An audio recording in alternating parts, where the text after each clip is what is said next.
The Nerdcast Empire is on the air. Don't adjust your calendars. It is a special Wednesday edition of the Hard Rock Empire. I am Matt in the studio. Great to have you along with us. This is episode number 190 of the Nerdcast Empire and episode 87 of the Hard Rock Empire. Special Wednesday edition as I have been on the road and I am about to go back out on the road for a couple of days. So we had to kind of squeeze this in to a narrow window and we were able to do so. This is the episode that would have typically aired last Sunday. It is the music of September the 26th this week. And then this Sunday, we'll have our regular episode as we get into the music of October. Joining me in studio on a Wednesday evening is Mike. Mike, how's it going? Oh, it's going. Yeah, I feel like some of this music was a while ago when I first started listening to it. Definitely some good stuff this week. A lot of stuff. Next week's no different. There are a lot of things on the playlist, but definitely enough to get you by. Yeah, it's an interesting list this week. It felt like there was some good stuff out there, and then there was some stuff that some of it was good, and maybe some of it was not as good, or just didn't really stand out. So we'll get to that coming up in our second segment. And, of course, we'll post a link to Mike's playlist so you can check out the music for yourself and be able to choose what you really enjoy out of this week's list. We'll get to a very brief news headline segment. We didn't want to spend too much time on it since we kind of had this midweek episode, maybe cut it a little shorter than our regular episodes. But really the noteworthy thing that actually came out today, for once we actually we're ahead of the news cycle by having our episode in the middle of the week, is Sonic Temple announced that they are going to be releasing their entire lineup on Tuesday, October the 28th. It'll be at 12 noon Eastern time, 140-plus bands, 2 new headliners, all coming out on Tuesday. And, you know, we've talked about it, obviously, on this podcast pretty much every week, that it looked like they were going to kind of continue to trickle this stuff out a little bit at a time, and we were going to just kind of bring it to you when that happened. And now it looks like we're going to get the rest of it all at once. And I'm curious, and obviously we have no idea why and probably never will know why, but I'm curious as to why now they're deciding to just drop the rest of the entire lineup all at once, and including 2 new headliners that are all going to be kind of lumped in with this big announcement. I'm curious if you have any thoughts or speculation as to why they may be going this route. Yeah, it's a great question. I mean, it corresponds to them making available daily passes, parking, and the RV camping passes. So maybe they just want to do all that at the same time. Part of it could be that there are big bands that want to be announcing tours, and Sonic Temple kind of wants to time their big announcements up with that. Could also be maybe that they're not moving tickets as quickly as they thought they would. I think sometime soon they plan on upping the price of the tiers, so that could be timed with that as well. And it could also be a matter of, they've had, 6 or 7 rounds of these bulk announced bands. Maybe the feedback they've gotten from people up to this point just made them think it wasn't worth continuing, and hey, let's just go ahead and get it all out there and see what happens. It's tough when you're asking people to spend the kind of money that it does cost to go to these festivals for you not to just give them the whole lineup. I think if there's surprises that you want to kind of leak out a little bit beforehand, I think that works really well to get people excited for it. But in the end, if they're going to drop several $100s on this, they're going to want to know are they going to get the bang for their buck? It's kind of, the timing is funny because obviously I was just out in Las Vegas and they had the When We Were Young festival, which was supposed to be a one-day event and then sold out. And so they added a second day with the same bands, but it was $425 for general admission. This wasn't even like the VIP for one day of that.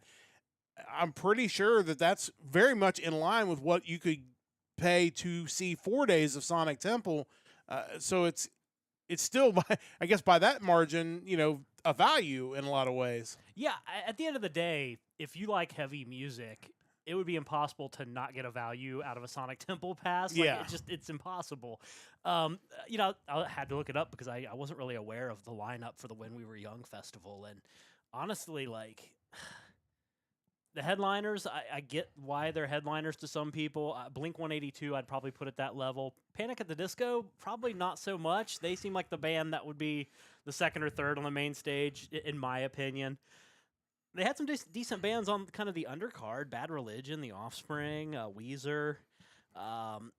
Wouldn't mind seeing Yellow Card, I suppose. Yeah. But that's still, I mean, that is like what looks like maybe one day of Sonic Temple. Yeah. For being honest. Well, and that's, we talked about it off the air, but, had I been able to get a pass for like $50, yeah, I probably would have jumped over there, even if it had been in the very back, just to, because like you said, I've never seen Bad Religion. I would love to see Bad Religion. There's even a band like Yellow Card, like you mentioned. Like, it's not one that I'd necessarily run out to see, but if I was there, Ocean Avenue is a great song. Absolutely, and again, that's what festivals are about, is maybe seeing a band's entire set when you really don't know all their music. So, yeah, that price was kind of crazy. But getting back to Sonic Temple, and we'll talk about this not this weekend because obviously this announcement comes out next week, but the following week we'll certainly break down the lineup and kind of what we think. You mentioned that there's a chance, one of the possible reasons is that they could be trying to time this up with tour announcements. And that, of course, gets people to speculate on, well, who's talking about big tour announcements? And you mentioned one band in particular that I think would certainly qualify as a headliner that supposedly is also making some sort of an announcement next week. Yeah, I saw on Reddit, evidently at some stadium or an arena somewhere, there was an advertisement suggesting that Foo Fighters were making some announcement next week. So that sparked speculation that they may be one of the headliners. Other bands that I've seen their name floating around: Green Day, Slayer, possibly. Who was the other one that I saw? Parkway Drive was another one. I just going back again to why they're making this bulk announcement. When you compare what we know right now about the festival and the headliners to this past year's headliners, first off, My Chemical Romance, would you put them on the same level as Korn, Metallica, and Linkin Park? I wouldn't. I do know people that probably would, but that, again, it's a different era of music. Yeah. Like, it's people that are, I had a friend of mine who messaged me that she was at the When We Were Young. Like, I know she's an MCR, absolutely loves MCR, and probably is super stoked about them headlining a night.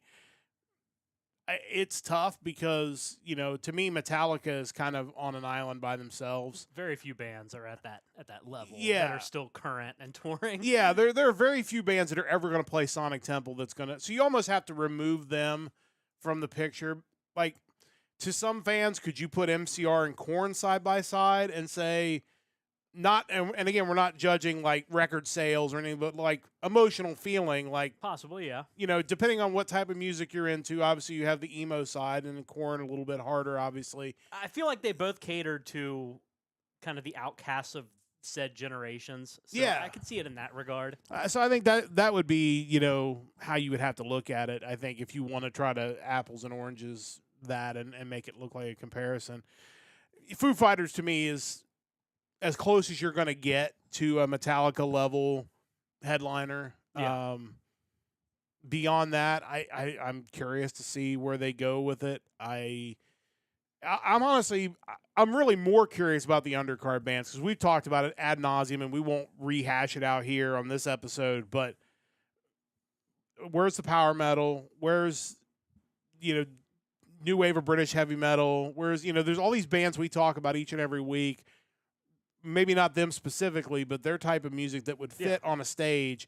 Are we going to get that when we get that announcement next week? Because that is what would really kind of put me over the top. If you get a stage that has a lot of these melodic power metal bands that we've listened to, it would make me more interested in wanting to go. Oh, absolutely. I think with 5 stages, there's really no reason to not have one stage dedicated to something that any fan would like. I mean, there's so much coverage there. And I think like this past year, one thing they did is they booked acts like 3 6 Mafia and ICP, who basically played counter the headliner that night on Yeah. another stage. And I think that's another option where, yeah, I'm not super interested in MCR or should Green Day get the call. I'm not really interested in that, but maybe that's when you book a big thrash act or something to play Yeah. on the second stage. You know, I would love to see a band like Megadeth get the call. Yeah. I think we need, and when people bring up Slayer, I think Megadeth fits in that same mold where it's like you're risking kind of underserving that metal crowd by the headliners that people are floating around. And I think they always do really well in this area. So we'll see. But yeah, I'm excited to see what the full, 160 plus is the total amount of bands they're advertising. 140 more in this announcement. But to be able to look at the full lineup and kind of dissect it from there should be fun. We'll certainly do that next week. And again, reminder with Megadeth, obviously, we don't know if they'll be active for the 2027 Sonic Temple because they are wrapping it up. We don't know how long that farewell tour will go if they do. I know David Ellefson, maybe doesn't necessarily believe that this is going to be it. But if this is it, the window is closing. So it's got to be it eventually. Eventually, that is the case for every band who's ever performed. Very true. So that we at least know that they're thinking about it being it, which means it is certainly closer than maybe with some other bands. But we will, Huey Lewis. Yes, we will break that down on next week's episode. So a week from this Sunday, we'll talk about the lineup and we'll give our thoughts on it, and maybe even put together some snubs of bands that we would have loved to have seen, because there will be no shortage of snubs, even with 160 plus bands. There will be some that will not get the call. So don't forget to check out our website, nerdcastempire.com. Of course, check out our social media. We're pretty much everywhere that there's social media. A reminder, we'll be back on normal time coming up this Sunday, presuming I'm able to get back from Nashville, which is actually getting back from Detroit, because that's where my last leg of my flight will take me back. We'll be here normal time. It'll be the music of October the 2nd, I believe, is what we are looking at this time. And certainly excited to dig into that over the next couple of days. And we'll have our regular podcast at a regular time. With the third. The third. One of the two. It's the first Friday of October. So whatever day that is, I think it is the 3rd. We will. Friday is the 24th. Yeah. So that'll be coming up on this Sunday's edition. And one other thing, we haven't even talked about it, but I'll float it out there. Like, we're closing in on 200 episodes of the Nerdcast Empire. It's pretty wild that we've done that many. So I would love to try to put something together, maybe a special edition for episode 200. So stay tuned. If we do that, I will certainly post that everywhere, and we'll do something to kind of celebrate what has been a crazy number of episodes, and we're almost to closing in on 100 of these as well. So it's not quite half, but it's certainly well on its way. So that's all coming up. Again, regular time Sunday night.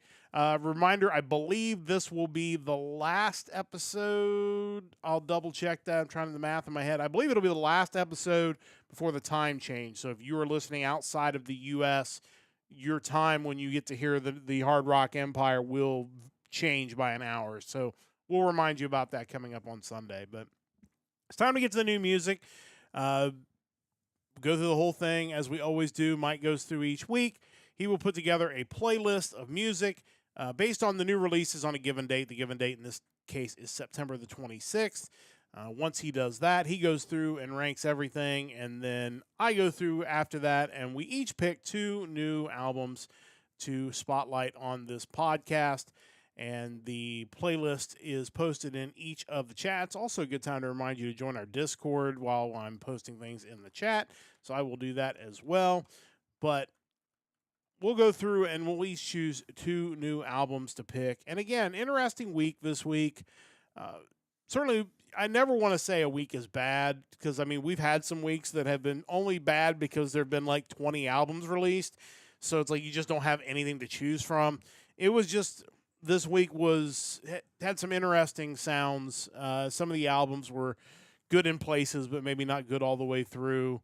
But anything before we get to our actual picks that is worth spotlighting in kind of the collection / re-releases / big name acts this week? Yeah, so I'm always torn about what acts constitute kind of the acts that we cover each week, because when you look at YouTube Music and you pull up an album that you're interested in, there are the ones that have like 20 to 30 listens per song, and you're like, okay, that's kind of in the wheelhouse of like, hey, let's get this band let's get their name out there a little more with what limited reach we do have. It's certainly something. But then there are the bands who, when you pull them up on YouTube Music, they have some of their tracks have over 1 million listens. But then you're like, if I ask some random person on the street who this band is, they wouldn't know who they are. Right. And that's where the conundrum kind of comes in, where it's like, to a lot of people, this band still is kind of unknown. And it kind of takes me to the major releases this week. My favorite album of this week is from a Finnish progressive metal, melodic death metal band. The band's Amorphous, and this is their newest album, Borderland. It's a band that I got into in the early 2000s. Their Am Universum album I really loved, and then around 2005 or 6 they released the first album that was like current when I got into them. But really good stuff. They started out kind of death metal, then got rid of the death element. Then kind of in the mid 2000s they brought it back, which worked out because they kind of had this. What I love is the kind of the mixture of clean and harsh vocals, and they do it so well. And I kind of dropped off them for years, and I checked out this album, and it's fantastic. Nice. Definitely one of my album of the year contenders right now, if I had to guess. But yeah, Borderland by Amorphous, definitely you need to check it out. Another act that we've talked about in the past, German metal band Rage. They have a new album, New World Rising. Their previous album, After Lifelines, was really good, so definitely check them out. Then there's another one by a band called President. And they're this act that just kind of came out of nowhere and had all this hype around them, kind of like Ghost in the sense of the lead singer wears a mask and he's anonymous. Not that Ghost is anymore, but it's that imagery. And it just, from day one, they kind of treated this band like you're supposed to think they're a huge deal. But they're just an English metal band. They released their first EP. It just... You don't want to suggest that anything is like an industry plant, but the way these guys got hyped the way they did, I don't see the hype when I check them out. But apparently they got a pretty big following right out of the gate, so whatever. Yeah, I've checked that. I do want to check out the Amorphous album. That was one I wanted to get back to, but I figured either you would pick it or we would think maybe it was one that was beyond picking but still needed to be talked about. So always we're checking those guys out. Now, as far as re-releases and box sets, a couple re-releases from the band Mother Love Bone came out, re-releases of their albums Apple and Shine.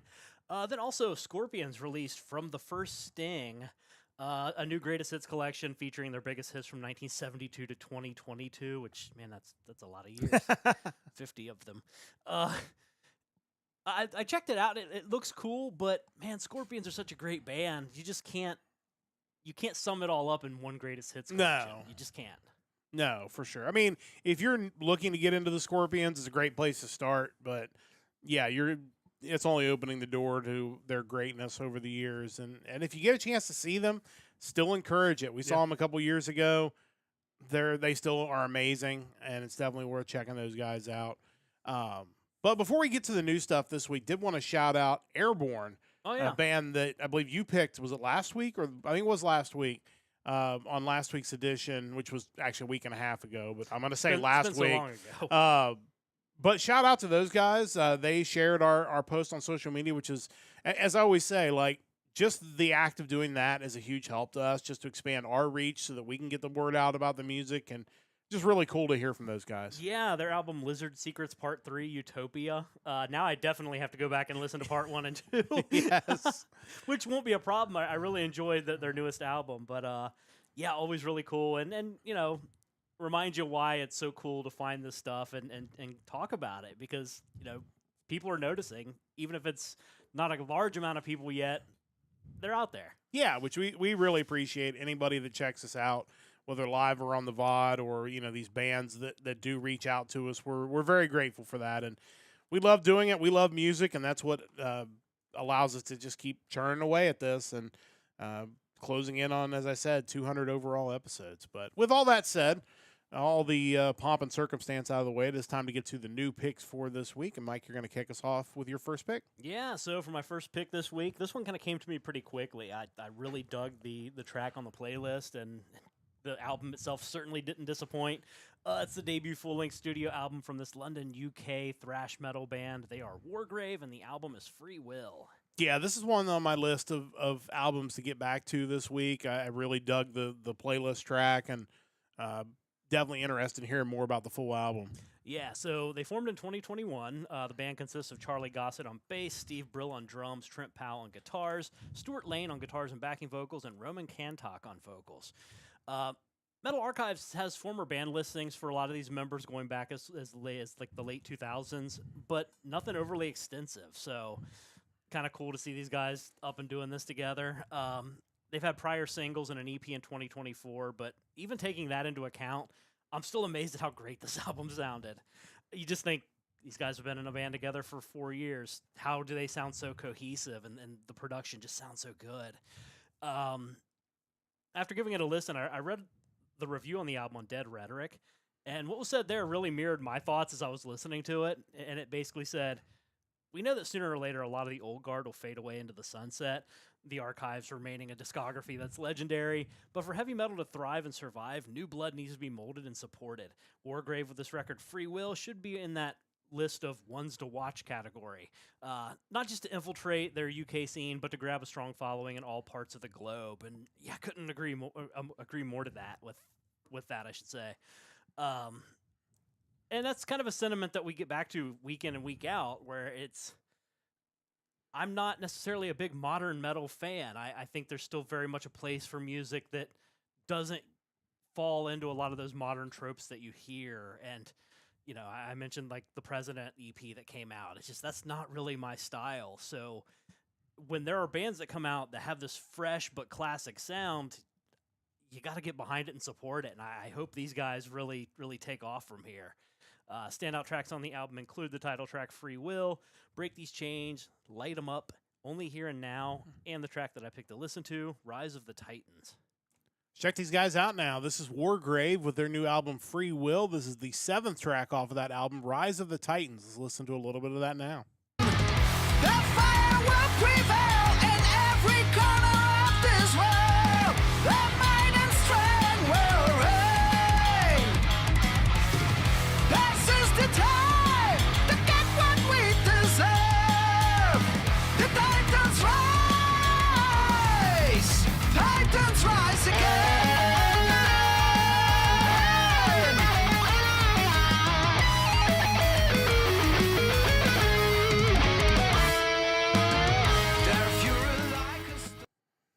Yeah, it's one of those things we've talked about a lot on this podcast. Is I just had no idea that there were so many bands out there performing this style of music in 2025 and doing it at such a high level that it's not tribute acts. It's stuff that sounds brand new, as if that type of music never went away, which it probably never did. Yeah. But it went underground for so long and didn't get radio airplay.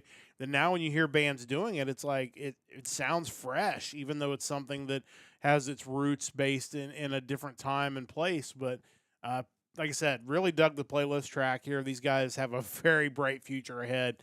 Definitely curious to check out more of their stuff. Yeah, for sure. And I think it kind of goes back to the industry has done us a disservice for so many years, conditioning people to thinking after 4 or 5 years, this kind of sound just becomes old and outdated. That never has to be the case. Like, you don't have to put a timestamp on a particular style of music, and these guys are proving that. Yeah, really great stuff. Definitely worth checking out Wargrave, their new album, their first album, out on September the 26th. As always, you have 2 picks. What do you have for pick number 2? So, yeah, as we get into October with our new releases, you always kind of look for stuff maybe in that Halloween horror punk vein, and definitely found one here. It's the newest album from a Swedish horror punk band. They are Left Hand Black, and the album is Left Hand Black 3, Death Can't Keep Us Apart. Yeah, definitely. As soon as I looked up the artwork for this, I thought this definitely has a Halloween type horror vibe. But like I said, great track off the playlist. Definitely curious to hear more about this. Yeah, so these guys, I had a little trouble finding detailed information about them. I would find interviews here and there that would refer to some of the members by their first name. Of all places, the Discogs website had a band member listing for them. The band consists of Anton Zachrisson, Hans Hagstrom, Johan Hansen, and Jonathan Johnson. I was reading an interview that they did for Capital Chaos TV's website. And the album was originally set to just be called Left Hand Black 3, which is a nod to the band's namesake, Danzig, as Danzig had his third album, which was Danzig 3, How the Gods Kill, which notably contained the song Left Hand Black. So you already kind of know when you see the band name, like, okay, this might have been influenced by Danzig, Misfits, and you're absolutely right, and that's not a bad thing. When the band set out to make this new album, they reached out to artist Frank Walls, known for his dark surrealism, fantasy illustration, and being a metal musician himself. After getting the cover art design back from him, that was when they decided to add the "Death Can't Keep Us Apart" to the title of the album. Just that was the inspiration they got from the artwork. Which, check it out, it's really cool cover art. They also worked with a fellow by the name of Nim Vind on this album. He's a Canadian musician known in the horror punk space, despite describing his music as simply music for outsiders. To me, horror punk, it's that perfect mixture of punk aggression and almost like a 60s rock vibe. Mhm. Like, there's something so throwback about it. Again, if you like Danzig, you like the Misfits, you'll kind of know where this is heading. And I think because of that, it's super accessible. Like, if you just like fun melodies, dark lyrics, there's nothing not to like about this. The album is definitely a quick listen to. Think like Bad Religion fast. We have 14 tracks over 30 minutes. So if you like Danzig or the Misfits or just want something good to listen to this October, give these guys a shot. Standout tracks on the album include Murder on My Mind Again, I Walk the City, In the Center of My Heart, and 6 Feet Underground, and the track that I picked to listen to, Death Can't Keep Us Apart, the title track. Let's listen to these guys. It's Left Hand Black with their new album, Left Hand Black 3, Death Can't Keep Us Apart. As Mike said, this is the title track, and it's track number 3 on this album, Death Can't Keep Us Apart. Let's listen to a little bit of this now.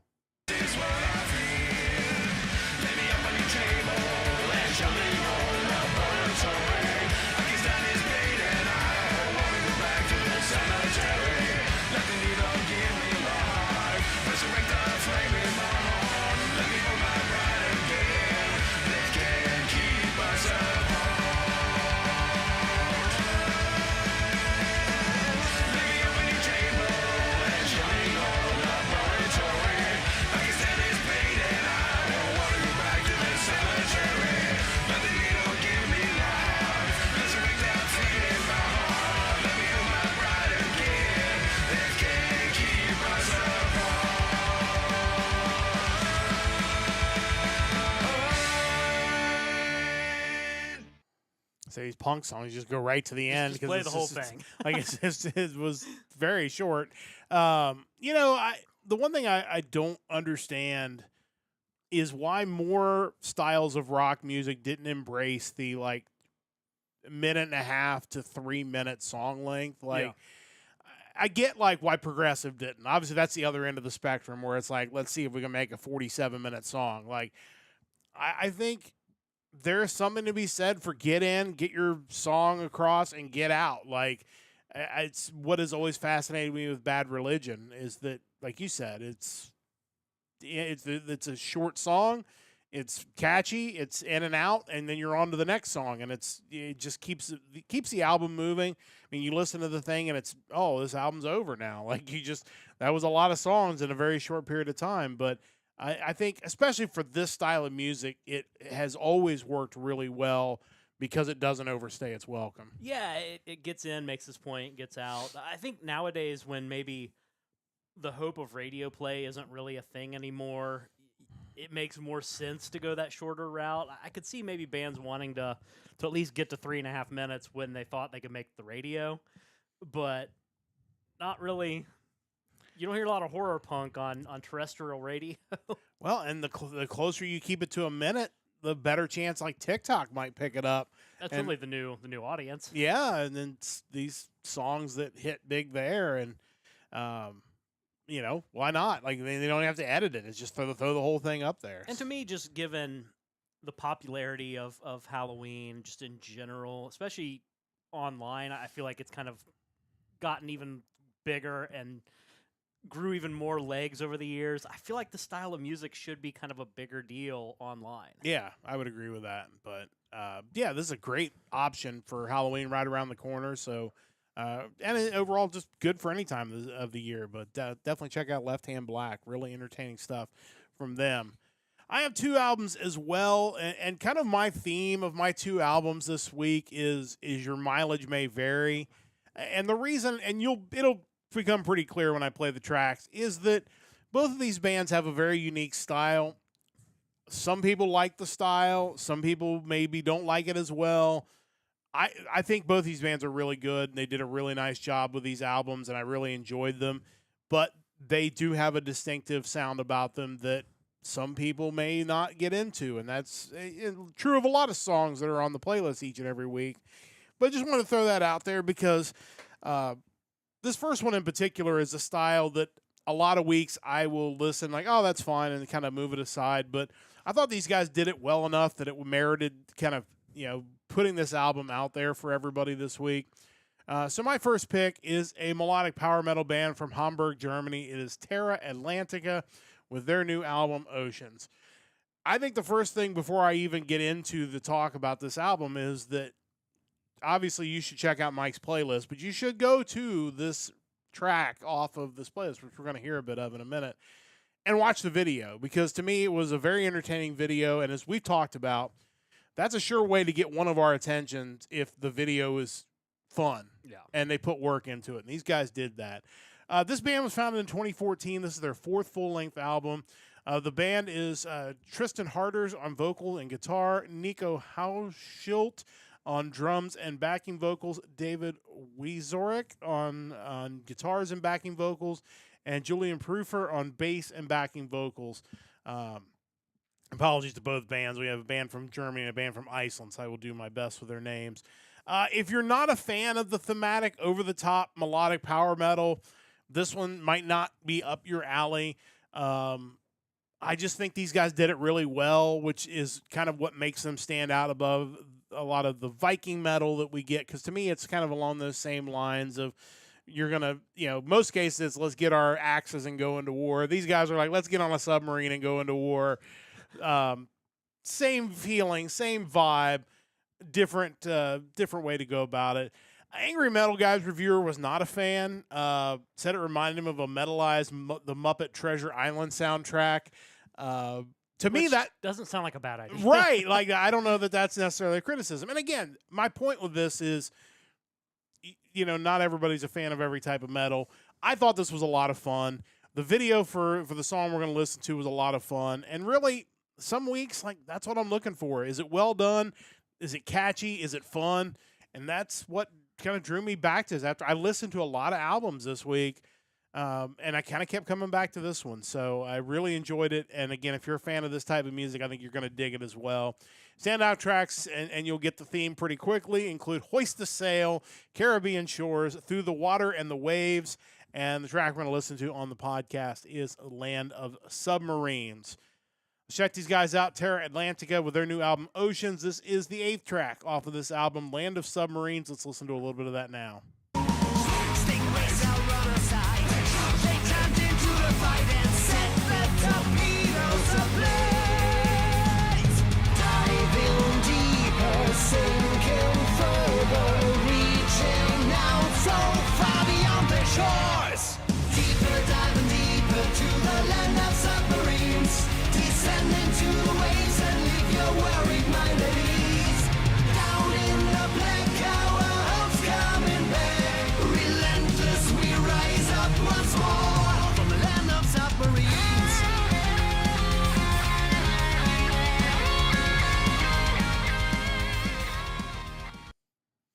And, again, to me, it's just fun. It's well done. The music's great. And I got some, not in necessarily the sound of the music, but the vibe of the music reminded me very much of Ed Guy, in that, like, they do this music and it's just fun, and sometimes it's not serious, and that's kind of how I felt listening to this, and I think that's really a good feeling to go for. But overall, like I said, I know it's not everybody's cup of tea, but I did enjoy it, so I wanted to get it out there, and if you do like this type of music, I think you're going to really dig this album. Mike, your thoughts? Yeah, I mean, it has a great sound. I think when you walk away from it, you're probably thinking, well, that was cool. How about you guys write about something different now? Like, you guys clearly have a great sound. The music's fine. Now I want to hear a song about anything else. Yeah. But if you're gonna do a themed album like this, I'm a little disappointed they didn't take the opportunity to cover Caribbean Queen. I think Sure. that would have been really cool. But yeah, there's nothing wrong with the sound of this band. Yeah, it's got a great sound. Again, like I said, this week's kind of a your mileage may vary picks from me, but I enjoyed it. I think if you're a fan of this type of music, you're going to love this album. So definitely check those guys out. Terra Atlantica, my first pick for this week. As always, I have 2 picks, and again, we're going a little different direction for this second band. This is a classic rock band from Iceland. This is the Vintage Caravan with Portals. If that first band was one end of the spectrum, this one is probably headed the other direction on the spectrum. Founded in 2006, the release terms this band as a psychedelic blues band. I can see that. Again, we're going with Icelandic names. Apologies in advance. This band is Stefan Ari Stephenson on drums, backing vocals, and percussion. Oscar Logi Augustusson on electric guitars, vocals, acoustic guitars, and flute. And Alexander Orn Numason on bass guitars, backing vocals, synthesizers, and the ever-popular Farfisa. Not even sure what that is, to be 100% honest with you, but yeah. So their Wikipedia page cites an article from AllMusic that describes their sound as a combination of classic rock, early proto-metal, and progressive rock. I think you're going to hear all those things on this album. This is one of the more interesting picks I've made because this album has so many different sounds on it. I think there's a good chance you're going to find something on this album that you really enjoy. How much you're into that classic proto-metal will determine whether you like the whole thing. I enjoyed the whole album. I think there are going to be some songs that will speak to you more than others, depending on what your favorite type of music is. This band kind of had their breakout moment when they went on tour supporting Opeth in 2019. In fact, their relationship allowed them to bring Michael Ackerfeld in as a guest on the opening track, which we're going to hear in just a moment. Overall, it's a really solid release. Again, I think the only caveat is that it goes a lot of different directions and a lot of different speeds. So definitely will not, say that this band has a similar sound on every song. Every song sounds different. They do it really well. I think you'll really like that. Standout tracks include Here You Come Again, Give and Take, Crossroads, and the song we're going to play on the podcast is the opening track, Philosopher. Let's check these guys out. This is the Vintage Caravan with their new album, Portals. This is the opening track, and it does feature Michael Ackerfeld of Opeth. This is Philosopher. Let's listen to a little bit of this now. Now you're in your prime. It's so much to realize. Can you help me understand what we are? So when we may see what lies ahead. Whoa.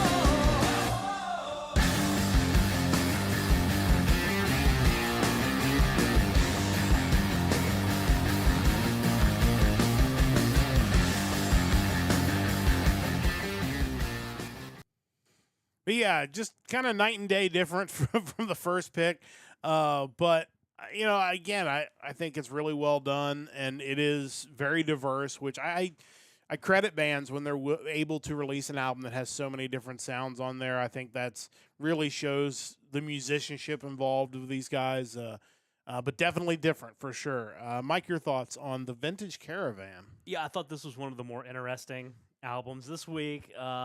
Really cool to see someone from Opeth, of all bands, contributing to what's like a psychedelic progressive thing. I mean, Opeth is kind of a progressive metal band themselves, but you don't really equate them to anything like stoner psychedelic necessarily. Yeah. But yeah, that was kind of the thing this week. There was a lot of stuff that just I wasn't expecting, but turned out to be pretty good. From what I gather, Farfisa is a company that used to make electronic organs, or still does. Okay. But in the 60s and 70s, used by a number of popular musicians, including Sam the Sham, Country Joe and the Fish, Pink Floyd, Sly Stone, Elton John, Blondie, Suicide, the B-52s. So Okay. Yeah, kind of weird looking little organ, but that's cool. That is cool. Yeah. And again, they have a variety in their sounds, so no surprising. But yeah, definitely check those guys out. If you're looking for something different this week, highly encourage you to check out the Vintage Caravan, my second pick for this week.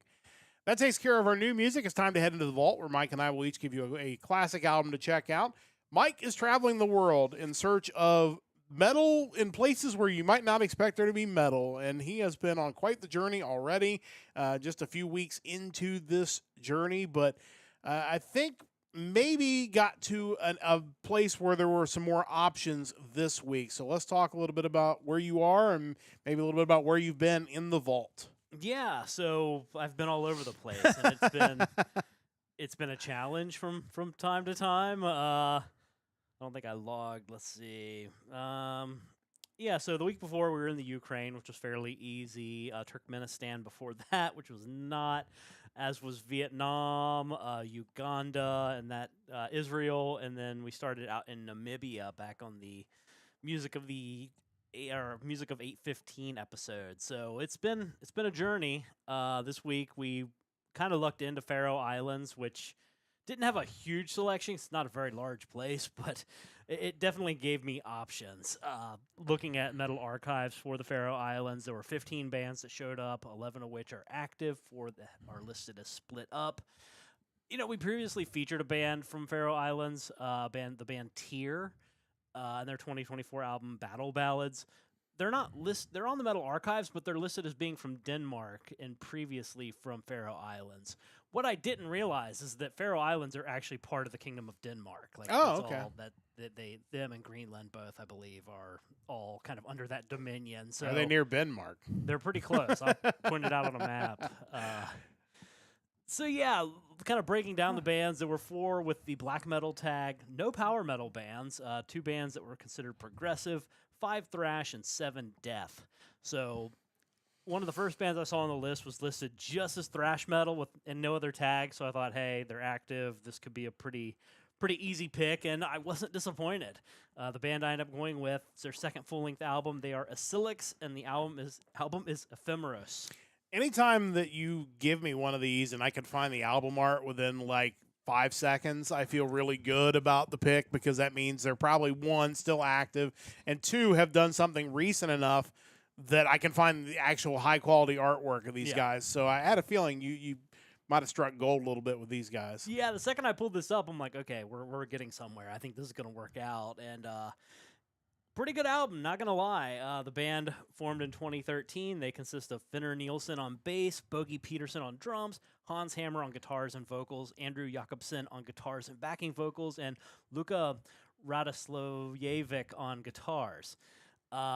Fairly long album by modern standards, 15 songs and 1 hour and 2 minutes long. Oh, wow. Which, when you've been reviewing new music for almost 2 years, you kind of get used to that 10 tracks, 39 minutes, that kind of formula. That seems to be kind of more the standard now. There are times where these guys, despite just being listed as thrash metal, there are times where they feel kind of post-grunge, maybe a bit groove metal-y too. You hear pretty quickly in the first track that it's not just going to be pure thrash, that track being Lost Life. Clearly some influences at play that cover several subgenres. Let's see. So as I'm listening to this, like with so many of these other bands, it's the first album I've ever listened to. I was not familiar with this band until this week. So I found a review from Metalhead's Forever magazine. They gave the band credit on this album for trying to expand their sound, so that's good. I mean, 2 albums in, you kind of expect that. Yeah. But points out that 15 tracks over 1 hour can be a bit much, and felt that you wouldn't have missed it had they trimmed the album down some. Welcome to the Night, track 4, has this kind of southern rock feel to it. Then you have a track like Bite, which is really thrashy, but then like goes into the slower gothic metal feel. Concrete Shoes starts out with a southern acoustic sound. It's just so wild. And then you have a track like Wither, which is basically a ballad. Overall, a lot of variety on the album. Is it too long? I don't know. Like I said, we're so used to 10-track, 40-minute albums. I think we're conditioned to think that's how long an album should be. But there's no true correct album length. This reminds me of something I would have bought in like 1999. Would have really loved 4 or 5 of the tracks, but then some of the other ones would have slowly grown on me over time. And I just don't know if we're programmed to take that much time to really get into things anymore. And I think that maybe works to the album's disadvantage when, honestly, there aren't any bad songs on the album. Standout tracks on it include Lost Life, Dark Pursuit, Welcome to the Night, Concrete Shoes, Wither, and Between Life and Death. Yeah, I was going to make that point that it's interesting to even have the conversation about album lengths because so much of music now is just one track at a time because you get it on Spotify or you get it on YouTube Music or on Apple Music. We think of how many new releases we see that when we pull up the Bandcamp, they've already released like 5 of the tracks as singles for the past year. Yeah. So it's not even like a full album of new material. It's just a compilation of prior singles. And clearly to the record industry, even to these really small bands that we talk about, there's still value in putting them together, calling it an album, and putting them out there because otherwise you would just never do it. You would just constantly release singles. So clearly there is a point of kind of grouping these together and putting them out. But and I do wonder if part of that is the physical element still, because even though more and more people go digital, every new album you see now has like 8 different vinyl pressings, with different colors you can get. So clearly that's where it's like, okay, let's compile these together, get like 40 minutes down, release an LP. I mean, I just got an email. I've already pre-ordered the new Megadeth, right? Yeah. There were already like 5 or 6 different vinyl options there, including one that had like guitar string ash put into the vinyl, and it was like $250 or $400 or something like that. Now I just got an email saying there's an exclusive release at Target with a bonus track on it, so that's another variation. Like it's wild, but I get it. Yeah, I mean that's the industry nowadays, but no, really cool about these guys, and cool that you found a good band. In the Faroe Islands, so that's really awesome. Definitely worth checking that out if you're looking to continue your travels around the world. Next special edition comes with Dave. That's possible. They just include Dave Mustaine. Chris joins us in the chat. That is entirely possible that he might just deliver it to your house, why not? Essentially. But all journeys must continue, as mine will tomorrow as I get on a plane to go to Nashville, hopefully. And yours will this Sunday as we continue to travel around the world. And I hope for your sake, because we are on a short week this week, that you get some country that's not some sort of music wasteland, and you get something that definitely has,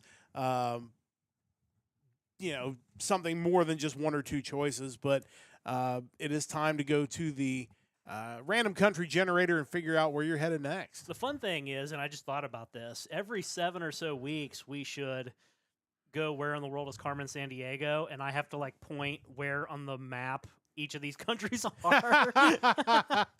That could be really interesting. Like, all right, random country, let's go. Okay. Well, that should be doable. That should be doable. Of all the things you could have potentially got that could have been really bad, this one should have a lot of good options. Yeah, so I will be enjoying picturesque landscapes, majestic Alps, iconic architecture, rich cultural heritage, charming towns, delightful cuisine, famous composers. I mean, I won't be enjoying the famous composers. They're probably long since dead. And warm hospitality when I take a trip to Austria.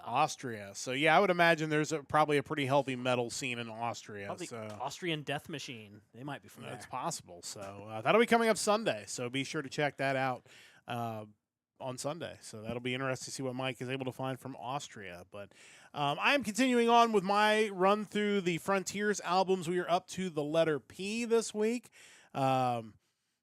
Chris, gotta love that. Up to the letter P this week, and I go through the Wikipedia page obviously to try to find these bands, and this band had a weird name, so I clicked on it, and then when I clicked on it, I'm like, oh, okay, like I'm gonna pick this one now because and it'll make sense in a moment if you listen to our podcast. But I know that Frontiers is really good about just putting together a project and then calling some guys up and saying, hey, we wrote these songs already. Do you want to sing this? And this is, it seems like potentially how this all came about, and this is a German melodic hard rock / AOR project founded in 2004. The band is Place Vendome. I keep putting an R in there. Place Vendome, and the album is Close to the Sun. This, of course, was under the direction of Frontiers Records president Serafino Perugino. He got an album put together and gave a call to his good buddy Michael Kiske and said, hey, are you interested in doing this project? And the answer, of course, was yes, because none of these Frontiers people ever turned down any projects. This ended up kind of running parallel to Unisonic, and you're going to see there's a lot of crossover there as all the things were being put into place for eventually the Super Halloween to come back together. You had Unisonic, which was certainly the much better known, at least in the West, project. And then you had this. It was formed, obviously, by Michael Kiske, Dennis Ward, who obviously everybody knows, Costa Zafiru on drums, and Uwe Reitenauer on guitars. Both those guys from the band Paint Cream 69, and Gunther Werno from the band Vandenplas. So, of course, we've talked about them on this. This project released 4 full-length albums. The title, the namesake album, Place Vendome in 2005, Streets of Fire in 2009, Thunder in the Distance in 2013, and Close to the Sun in 2017. So this was really wrapping up right about the time that Halloween decided they were going to put this whole thing back together and kind of roll, which is probably what has brought this project to an end. The songwriting for this album is provided by, who else? Magnus Carlsen, of course. In addition, there are other writers here. They had Jani Limtanainen from Kane's Offering and Ex Antarctica, Olaf Thorsen from Vision Divine and Labyrinth, Fabio Leone, Ex Rhapsody of Fire, Angra, Vision Divine, Simone Mulleroni from DGM, Alessandro Del Vecchio, Aldo Lenoble of Secret Sphere, and Mike Pallas of Pallas.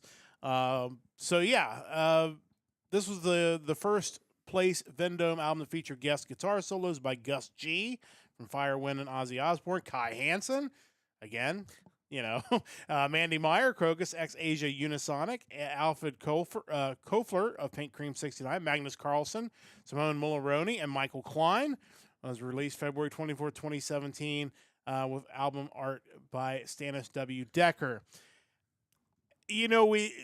This is great. You definitely should. If you don't know about this band, which I sure didn't until I found this, there's no reason for this not to be great, and it is great. I didn't even pick standout tracks because if you listen to this podcast, you need to just go listen to this. And I want to go back, obviously, and listen to the previous 3 albums as well. Definitely has a different vibe than Unisonic a little bit, but it's Michael Kiske at the end of the day, so the vocals are amazing, and you've just heard the whole list of amazing musicians that are either playing on it or have contributed to it. This is a really great album. You totally understand why they didn't make any more albums because of everything that kind of happened, but if they ever got bored and took a break and decided they wanted to make more of this, I would definitely be down for it, as I would be down for more Unisonic, because I really enjoyed that project as well. But, yeah, it's what Frontiers does best, and this is just another example of one that I would have not known about even existing if not for this exercise. So really good stuff, and definitely encourage everybody to check it out. Yeah, I have no doubts that this is probably great. It's just funny to me when you think about years before Halloween reformed in its new super group version. It's like you have Dennis Ward working with Michael Kiske, Dennis Ward being founder of Pink Cream 69, with whom Andy Darris sang for years. So clearly they were friends, and you bring in Kai Hansen to do guitar solo on this album. So all these pieces are already there. It's just this was just another step in the process. Mutual friends becoming friends, and hey, why don't we just put this stupid thing back together? The more you look at it, it's this was inevitable. This had to happen eventually. And we talk about aging rockers who have never-ending beefs with former bandmates, and it's just this is the mature conclusion you want to see every band have. Yeah, it turns out what you need is to get signed up with Frontiers and then just have all the friends of the people that you have beef with get together and do music with them, and then eventually it all gets sorted out, and then you end up with this, amazing new album from Halloween as they continue on what they're doing, and it's. That's the thing is I didn't pick Halloween for the Power Trio, but it'd be a great pick because you have all of these guys' individual projects. You could do a 5-hour show. Yeah, or you could do a different show every night, and Yeah. you could, one night you're doing Unisonic songs, and the next night you're doing, classic Halloween, and then you're doing the new album in its entirety, and that's kind of one of those things, but. Yeah, definitely really awesome stuff. Next week, we're going to be talking about Pretty Maids. Oh, nice. Their album Pandemonium. So looking forward to that coming up next week or I should say next week. It'll be this Sunday. We'll be getting into that. So Check your local listings. Check your local listings for times in your time zone. But that is our vault once again for this week. It's time to get into the Power Trio, the Hard Rock Hat Trick. And we got a couple good ones for this week. We'll talk about the other one on Sunday. With Halloween coming up, but I thought might be a good time since I was in Vegas and everybody's playing in Vegas. I mentioned there was the festival out there and the Caesar's Palace where I was staying. I could have gone and saw Alanis Morissette, who was performing at Caesar's Palace. Way to spoil one of my picks. Yeah, well, disappointing. Yes. So I looked at the ticket. Honestly, I did look at ticket prices. I was like, look, I'm in the building. If it's like $50. Yeah, for the right price. I might just go see Alanis Morissette. It was not $50, so I did not go see Alanis Morissette. But the question this week is 3 bands that should have a Vegas residency, and obviously you could in theory pick bands that have already had one, or maybe you can pick your own band if you have one. Yeah, if you have a band, you can pick one. And again, join our Discord. You can tell us who you think should have a Vegas residency. But for those who don't know what that is a lot of these bands who are getting up there in age or individual artists will basically just pick one of these casinos and will just sit there and they'll squat and they'll do weeks and weeks of shows. And it makes a ton of sense because it makes sense for the casino because all these fans will come flocking in and pay $38 for chicken tenders and fries from Guy's Chicken at the which it was really good. Highly recommended. When you're in Flavortown, what are you gonna do? I had to go Flavortown, and it was really good. It was probably the best food I had from the food court this weekend was a Guy's Chicken. But if you're gonna do that, you can come in and see your favorite band at a residency. And is it Chicken Basket It's level? not the home of the Chicken Basket. It's not, but it's way better. Way better. The sauce is really what put it over the top, as you would expect from Guy Fieri. Well, but, yeah. But yeah, so Vegas is just a chance to kind of bring bands in and allow them to bring fans in from all over. So, Chris, Busy did not get a chance to give us answers this week, but he'll react to our answers. And did we get anything from Shane on this topic? We did. Okay. We had a pretty lengthy conversation about this topic. My mindset is you can kind of go 2 different directions. Yeah. Obviously more than 2, but the 2 that I thought of, you either are going to pick huge bands that would just be mega draws, or you pick bands that have elaborate stage shows where just logistically speaking, it would be so much easier to just set up shop at a casino. No, that's fair. Go blow out the budget and have an even more ridiculous stage act because you don't have to lug it around the country. Yeah. So that was kind of the direction I went. Shane kind of did a mixture of both, it seems. Okay. His first band, and it's a band that I'm certain will do one before too long, or at the very least a couple of shows in Vegas at a particular venue. He picked Metallica. For sure. Makes a ton of sense. Again, they fit a third category that I'm going to talk a little bit about in one of my picks is a band that could literally do a week's worth of shows and never repeat a show. Yeah. And I think that is another category that works really well because if you have these people coming to Vegas, most people don't go to Vegas for one night. They're going to go to Vegas for 3 or 4 nights. So it's like, here, you can come and see Metallica 3 nights in a row in this residency and never see the same show one night. So that would be a really there's no doubt that would do really, really well. But it's funny now when you mentioned like the Alanis Morissette thing, it kind of made me think of another category, and that's the acts that will attract people who wouldn't necessarily go out of their way to see the act. Yeah, but absolutely. If you're in Vegas, I remember one time in Vegas for one of the martial arts conventions, it was just like some comedian like D.L. Hughley or something. It's like Yeah. I would never go see him, but if the price was right and then I'm there at the casino, whatever. But there are bands like that I don't want to see Dave Matthews Band, but if it's cheap enough, yeah, why not? Well, and while I was there at the mortgage conference, the one night at the mortgage conference, it was going to be Pink, and another night it was going to be Jim Gaffigan and One Republic performing. So Is he singing with them? maybe. I don't know. I did not. That's Unfortunately, I had to interesting. fly out of town before that concert, but those were free, just for going to this mortgage convention. Yeah. But I did not get a chance to go. But again, a little bit different. Alice Cooper, obviously another really good option as well that Chris Yeah. mentioned there for sure. But The other two for Shane, this one, I wouldn't be surprised since I know they have multiple touring entities. I wouldn't be surprised if they do have like a Vegas residency from time to time. And that's Trans-Siberian Orchestra. I would be stunned if they don't play at least a week's worth of dates in Yeah, Vegas. like to me, that's the quintessential. I want to see a show in Vegas. Oh, hey, they're there. Awesome. Yeah, I agree with that. And then finally, kind of taking my idea as far as bands who I think could have a really crazy production in Vegas, Ghost.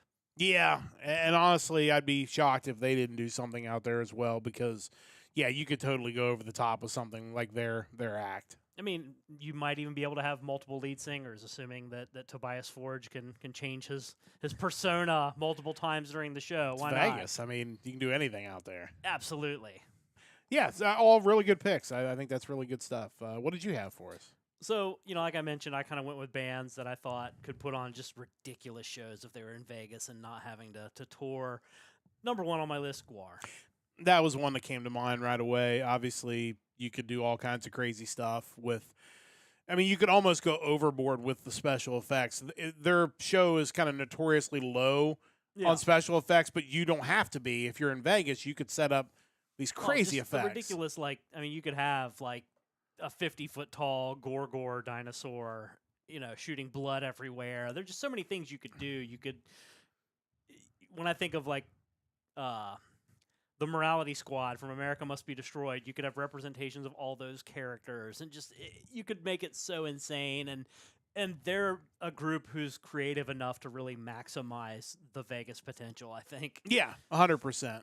Number two, again, a crazy live show, Rammstein. Yeah, I hadn't really thought about them, but The pyro, the insanity. I just think that, again, screams, this is something I go to Vegas to watch. yeah, 100%. And again, their style in general is a little bombastic, over the top, so I think that would really work.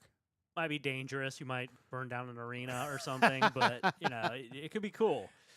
Finally, King Diamond. Yeah. Like, I would love for him to do, like, a full album in its entirety, straight, like, Operation Mindcrime style, where they're acting it out as they're singing. Make it be Puppet Master or Abigail or anything like that, I think would be really cool. And, I mean, it's King. He's a legend. And that's kind of a category I didn't consider, is almost kind of a Broadway-esque, where it's basically like a play, but here's the band off to the side playing the soundtrack to this play that they're acting out, which is from the soundtrack. So Yeah, I mean, you could have Jeff Tate there, and he could do all three Mind Crimes someday. yeah, why not? But no, I really like that idea. I think that'd be a lot of fun for sure. I'd go see any one of those. Oh, for sure. And to Chris's pick, I kind of had a sub thought that I didn't write it down, but kind of those shock rock. I mean, Cooper, Marilyn Manson, both would be huge in Vegas, I think. Yeah. Throw in like Rob Zombie, even maybe like for that era. I think that would be really cool. Yeah, for sure. I think that's a really, really good call for those. So I went with two of the ones where it's like you can do multiple shows with different themes, and then one was kind of a different category I picked, was bands that just don't tour over here. And my first pick is either or Ed Guy Avantasia. Why not both? Like, or I'd take both, but like they don't ever tour here, or very rarely. But if you put them in Vegas, think about how many American-based fans would just come to Vegas. It's like, this is the only chance you're going to see these guys here stateside. Come to Vegas to see them. I would absolutely make a trip out to Vegas to see one of those two bands. Oh, yeah. It always sucks in a way when you go online on YouTube and you see live performances of Avantasia either in Europe or like in Rio, and they have like the entire ensemble cast on stage singing, and you're just like, there's no way they could do that over here because it wouldn't draw well enough, and it's a shame, but because I would love to see it, but it would have to be something like that. Yeah, 5 nights in Vegas. That's it. We're only doing 5 shows, and basically draw people in. I think that would really work well. The other 2 are ones where I think you can do multiple shows. I picked Chicago. They're one of my favorite bands, but I think it would be interesting to do different eras of Chicago on different nights. One night you're doing just the stuff from the 60s and 70s. One night you're doing all their 80s hits, and basically have this, or maybe you do 2 shows in one day and do one that's the old stuff and one that's the newer stuff, and a matinee for the 70s music. Yeah. But I mean, it's perfect because obviously a lot of people that go to Vegas are older, so they're probably Chicago fans from the old days. Yeah. But you also have that because, sitting in a casino for the last couple of days, the music they play in the casino lines up with the basically, and I say new era of Chicago, but that 80s era. They're all the music. So it's that tells you that the majority of people that are sitting in a casino are my age. So it's that, I think, or older. I think that would make for a perfect show. And the last one I picked was Foo Fighters because I just think Dave Grohl is. I did not get to hear The Heat Is On in the casino. I did not go to Tuscany. That is a really important question. They did not have that game at Caesar's Palace, so I was really disappointed. That hurts. It does. I almost drove to Tuscany just so I could hear it. But maybe Hornswoggle will be there. Yeah. I picked Foo Fighters because I think if Dave Grohl had the opportunity to do a residency, I think it would be interesting for him to just bring in a bunch of different artists and do maybe there would be one night a week they would do a true Foo Fighters show, but then you could do Nirvana songs or Queens of the Stone Age, or he would just bring in, because kind of like what was his documentary that he did where they had the studio where they brought all the people in, and yeah, I can't think of what it was called. Yeah, but something like that where you'd almost bring in these artists and do sets where it's almost like cover shows, but they're all really famous people and they're covering their music. So I thought something like that would be, I mean, even just the Foo Fighters alone would draw a huge crowd. But I think he would have the kind of the foresight to maybe do some other things that would make for an interesting residency. Yeah, I think that would be cool. Anytime you get to see something that you don't normally get to see, no matter who it is, I think that's always a good bet. Yeah, for sure. So those are our picks. Let us know what you think. Who would you want to see in a Vegas residency? Or maybe if you've been to Vegas and seen a band in a residency, let us know about that as well. We would definitely love to know. Jamiroquai, but the entire arena is moves, like conveyor belt, and just in Vegas you could do that. Virtual insanity. That would be I will say one last thing before we wrap up the podcast. The one thing I was going to do, and I didn't do it, but I'm really kicking myself because the reviews I've read on it are really amazing, is at the Sphere, which is obviously the really futuristic venue they have out there. They've been doing showings of The Wizard of Oz. Oh, yeah. They said they've been recreating the tornado inside the Sphere in some realistic way that is bloom. I can't remember the amount of money they said the show has raised, but it's just an insane amount of money. Evidently, it's been hugely popular. I was going to do it the one night. I didn't. I kind of kicked myself for that. But I just, like you said, that made me think, you want to do something with conveyor belts, you could probably do that there. There really is no limit, and that's what makes having a residency so awesome. Yeah.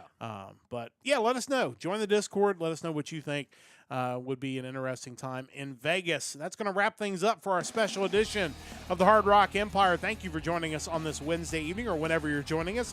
We'll be back on Sunday, regular time, 7 o'clock Eastern time. It's our last show before the time change. The music of October the 3rd will be on the docket, so please join us then for another episode of the Hard Rock Empire. Big thanks to Chris for joining us in the chat.